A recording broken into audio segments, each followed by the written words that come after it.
ውድ ጓደኞቼ በመካ ቅዱስ ሐራም ውስጥ በሚገኘው በቅዱሱ የዘምዘም የውሃ ጉድጓድ ውስጥ በእጅጉ የሚያስደንቅ አንድ ተአምር ተከሰተ። ይህንን ተአምር ባዩም ጊዜ በርካቶች መናገር እስኪያቅታቸው ድረስ በአግራሞት ተዋጡ።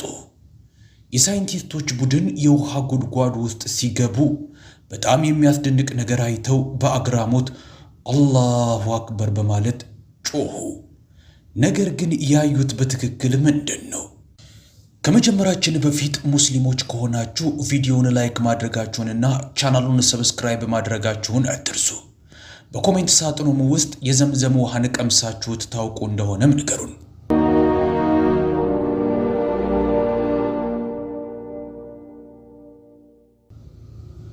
አሰላሙ አለይኩም የተከበራችሁ ተመልካቾቻችን፣ በዘምዘም የውሃ ጉድጓድ ውስጥ ከተገኙ አስደናቂ ግኝቶች መሃል ሳይንቲስቶች ያገኙት ይህንን ነበረ።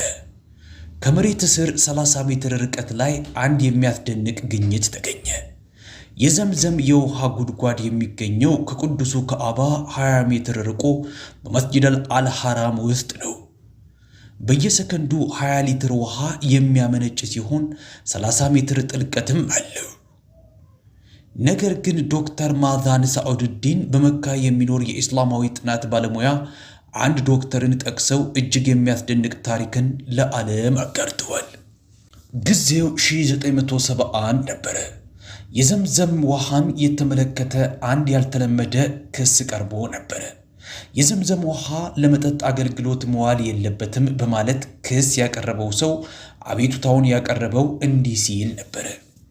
የካዕባ አቀማመጥ ከባህር ወለል ስር በመሆኑ በቱቦ የሚፈስ እጣቢ ወደ ዘምዘም የውሃ ጉድጓድ ውስጥ ሊገባ የሚችልበት ሰፊ ዕድል አለ በማለት ነበረ ክሱን ያጠናከረው። ለዚህም ምላሽ በሳውዲ አረቢያ የሚገኙ ሳይንቲስቶች እውነቱን ለማወቅ ወሰኑ። የዘምዘም ውሃን ናሙና ሰብስበው በዘመናዊ ሳይንሳዊ ዘዴ እንዲመረመር ወደ አውሮፓውያኖች ላቦራቶሪም ላኩት። ውሃው ለመጠጥ አገልግሎት የእውነት መዋል ይችላል ወይስ አይችልም የሚለውን ለመወሰን የመጀመሪያው አስደናቂ ነገር ይህ ነው።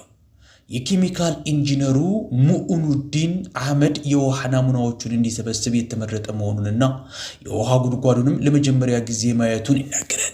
ለመጀመሪያ ጊዜ ሲያየውም ይችን የምታክል ትንሽ የውሃ አካል ማለትም 18 ጫማ ርዝማኔና 14 ጫማ ስፋት ብቻ ያላት ትንሽ የውሃ ጉድጓድ በየዓመቱ ከነቢዩ ኢብራሂም ዓለይሂ ሰላም ዘመን ጀምሮ ለነበሩ ሁጃጆች በሚሊዮኖች የሚቆጠር ጋሎን ውሃ ማቅረብ መቻለውን አምኖ ለመቀበል አዳገተው።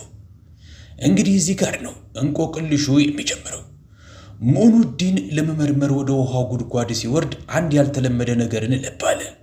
ወደ ዘምዘም የውሃ ጉድጓድ የሚፈሰው ውሃ ከየት እንደሚመነጭ የሚታይ ምንጭ አልነበረም። ከዛም አንድ እጅግ በሳል የሆነ ሐሳብ ተከሰተለት። በዚህም አንድ ደፋር ሙከራ ለማድረግ ወሰነ። ውሃውን በፍጥነት እየሳበ የሚያወጣ እጅግ ኃይለኛ መንፊያ ወይም ፓምፕ ለመጠቀም ወሰነ። ይህም የውሃ መጠኑን በመቀነስ የውሃውን መነሻ ለማየት ያስችለኛል ሲል አሰበ። እዚህ ጋር ግን አንድ አስደንጋጭ ነገር ተፈጠረ። የውሃ መጠኑ በፓምፕ ቢመጠጥም ቅንጣት ታክል እንኳ አልቀነስ አለ። ሙኡኑዲን ውሃውን በሚመጥበት ሂደት ወቅት ምንም ነገር ማስተዋል ሳይችል ቀረ። ይልቁንም ከእግሩ ስር ያለው አሸዋ በውሃ ጉድጓዱ ዙሪያ ሲለወጥ ልብ አለ። ውሃው ከማይታይ ምስጢራዊ ምንጭ መምጠጫው በሚስበው ደረጃ ልክ መፍሰሱን ቀጠለ። በዚህም ሳቢያ በዘምዘም የውሃ ጉድጓድ ውስጥ ያለው የውሃ መጠን ምንም አይነት የመጉደል ውጤት ሳያሳይ ባለበት ቀረ። ከዛም ሙኡኑዲን ለሙከራ ወደ አውሮፓና ወደ ሳውዲ አረቢያ ላቦራቶሪ የሚላክ ናሙናን ሰበሰበ። ነገር ግን ውጤቱ ተመልሶ ሲመጣ ባዩት ነገር በጣም ተደንቀው ነበረ። የዘምዘም ውሃ በዓለም ላይ ካሉ ሌሎች ውሃዎች ሁሉ